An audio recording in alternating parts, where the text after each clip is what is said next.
What do you think of when you hear the word goodbye? Is it a tearful breakup scene from a variety of romance movies?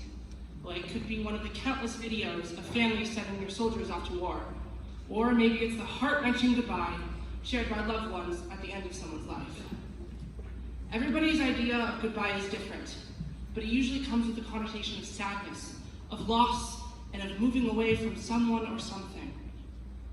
I will share my vision of goodbye. When I was a little kid and we visited my grandparents, I always knew it was time to go because my Aunt Chris would start crying.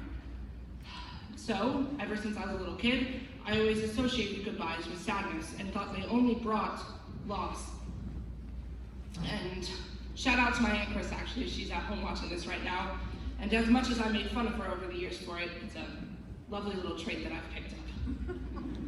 So, 2 nights ago, I set out with my bat and my dog to think about what goodbye is and what comes with it. So I sat at the back of my property and I watched the sunset. And I thought to myself, sunsets are just like goodbyes. Every morning we say hello to the sun, and then at night we say goodbye. So then why do we always associate goodbyes with sadness? Because just like saying goodbye to the sun, it doesn't mean you'll lose someone forever. Because you can always count on them to be there in the morning when you need them the most. Now you may ask me, well, sometimes you say goodbye to someone forever, and you would be correct. Many of my classmates today I may never see again, and this will probably be one of the last times that all of us are together. But there's a lovely little quote from a musical written by Stephen Schwartz. But because I knew you, I have been changed for good. These simple words tell us that a goodbye is more than just saying good riddance. We've all been forever touched by each other over the years because of the time that we've spent together and the things that we've said and done to each other. See, a goodbye isn't a severance, it's a celebration of what we have learned from someone and how we've grown with them. This commencement in itself is a goodbye from these halls, yes, but also a goodbye from our adolescence. But it's also a celebration of our successes as a class, and the permanent mark we've made on this town. See, without knowing it, we've been tying these little strings, these little heartstrings, as I like to call them, that connect us all together. Every time we meet someone new, we tie a new string, a string that would connect us to that person. One of our earliest ties was with Miss Crayons or Miss Turbany when we started kindergarten. And slowly, we tied more and more strings, a string for every friend we made. Maybe we tied a new string at lunch when someone new talked to us, or maybe you were chosen to be a part of a team on the running game and that's how you met someone. But throughout the years, we've slowly connected ourselves as a class. Over this time, these strings have been wound tighter and tighter and stronger. Every new memory has brought us closer together as classmates and as friends. We've shared many playground marriages and banter in classes in the halls.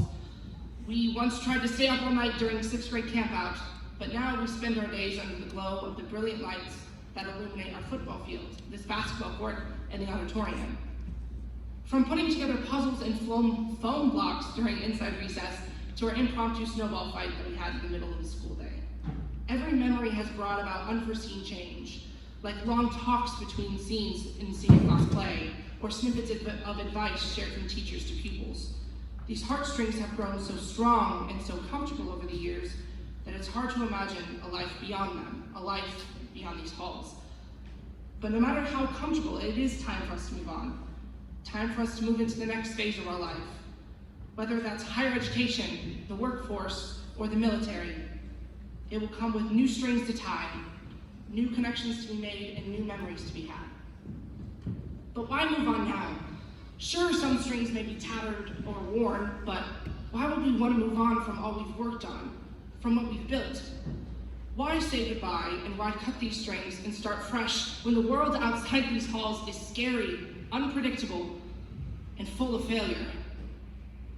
Well, we say goodbye today because once you tie a string, it can never be severed completely. Because that's the beauty of a heartstring, and that is the beauty of saying goodbye. Saying goodbye isn't kicking someone out of your life. It isn't cutting a string for good. It's loosening a knot so it can stretch a little further than it did before. It's honoring a relationship and letting the wisdom that you've been shared over the years carry you into the rest of your life. My heartstring tied to this school will never fade. It will never sever, because I know my time here has changed me for good. I may be stretching my strings a little farther than they're used to, but they will always be there. And the relationships attached to those strings will always be there for me to call on them if I need them. And why fear failure and uncertainty when we have this network of strings to catch us when we fall, to pick us up, to dust us off, and send us back into the world? Because if I've learned one thing in my time as a Wolverine, it's that you should always take pride in everything that you do. To take pride in everywhere that you've been and everywhere that you're going. Take pride in being a Wolverine, because being a Wolverine means that you'll always have your teachers, your classmates, and the rest of the faculty here to back you, helping you and aid you into the next step of your life.